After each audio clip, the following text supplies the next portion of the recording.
सिंध में बल्दियाती इंतखाबात मुकर्ररा वक्त पर होंगे। सिंध हाई कोर्ट ने बल्दियाती इंतखाबात रोकने से मुतालिक तमाम दरखास्तों को मुस्तरद कर दिया है। सिंध में बल्दियाती इंतखाबात मुकर्ररा वक्त पर होंगे। सिंध हाई कोर्ट ने बल्दियाती इंतखाबात रोकने से मुतालिक तमाम दरखास्तों को मुस्तरद कर दिया है। तफसीली फैसला बाद में जारी किया जाएगा। सिंध में बल्दियाती इंतखाबात वक्त पर होंगे, ये हुक्म दिया गया है सिंध हाई कोर्ट की जानिब से और बाद में इसका तफसीली फैसला भी जारी कर दिया जाएगा। सिंध हाई कोर्ट में बल्दियाती इंतखाबात मुलतवी करने से मुताल्लिक केस की समाअत हुई, जिसमें सिंध हाई कोर्ट ने बल्दियाती इंतखाबात रोकने से मुताल्लिक तमाम दरखास्तों को मुस्तरद कर दिया। सिंध में बल्दियाती इंतखाबात अपने मुकर्ररा वक्त पर ही होंगे और अभी ये मुख्तसर फैसला जारी हुआ है और तफसीली जो फैसला है वो बाद में जारी किया जाएगा। सिंध में बल्दियाती इंतखाबात अपने मुकर्ररा वक्त पर होंगे।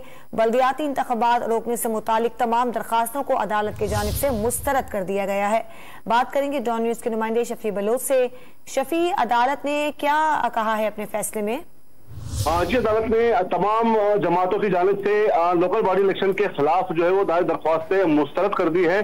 आज एमकेएम के बैरिस्टर फारूक नसीम और जमात इस्लामी के वकला ने अपने दलाइल पेश किए और इन्होंने सख्त मुखालफत की बल्दियाती इंतखाबात की। उन्होंने कहा कि सुप्रीम कोर्ट के जो है वो इकामत पर अमल दरामद अब तक नहीं किया जा सका, अब मतलूबा कानून साजी अब तक नहीं की गई और हल्का बंदियां भी जो है वो बिल्कुल गैर जानबदार तरीके से नहीं कराई गई।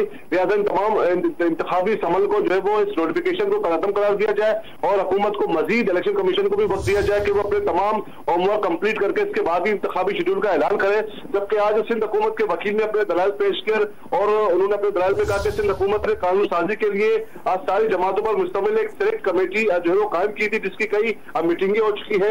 एमकेएम ने हल्का बंदियों से मुतालिक जो है वो सेलेक्ट कमेटी के सामने एतराजात उठाए हैं और सेलेक्ट कमेटी ने फैसला किया कि इंतखाबात जो है वो मुलतवी कराई जाएगी, क्योंकि इसमें एमकेएम के एतराजात तो बाहर अपनी जगह थे, लेकिन बाकी जो तमाम मामला जो है वो हल किए गए थे और सुप्रीम कोर्ट के जो है वो इकामत के मुताबिक, सुप्रीम कोर्ट के फैसले के मुताबिक जो है वो कानून साजी और तमाम इंतजाम किए गए हैं और हल्का बंदियों से मुतालिक भी तमाम जमातों से जो है मुशावरत की गई थी और कानून साजी मुकम्मल होने से जो है वो अगर मजीद इसमें जो है वो तमाम शिकायत का अगर हजारा किया जाए तो इंतखाबी अमल जो है वो ताखिर का शिकार हो सकता है। लिहाजा अब पहले बल्दियाती इंतखाबात कराए जाएंगे, इसके बाद मजीद अगर किसी के ग्रीवेंसेज है हल्का बंदियों के हवाले से तो उस पर उसके बाद जो है वो काम किया जा सकता है। लेकिन फिलहाल जो है वो इंतखाबात कराए जाए और मजीद अगर इसमें कुछ अगर कानून साजी के हवाले से हल्का बंदियों के हवाले से किसी को एतराज है तो उन्हें बाद में एड्रेस किया जा सकता है। बहुत शुक्रिया शफी बलोच।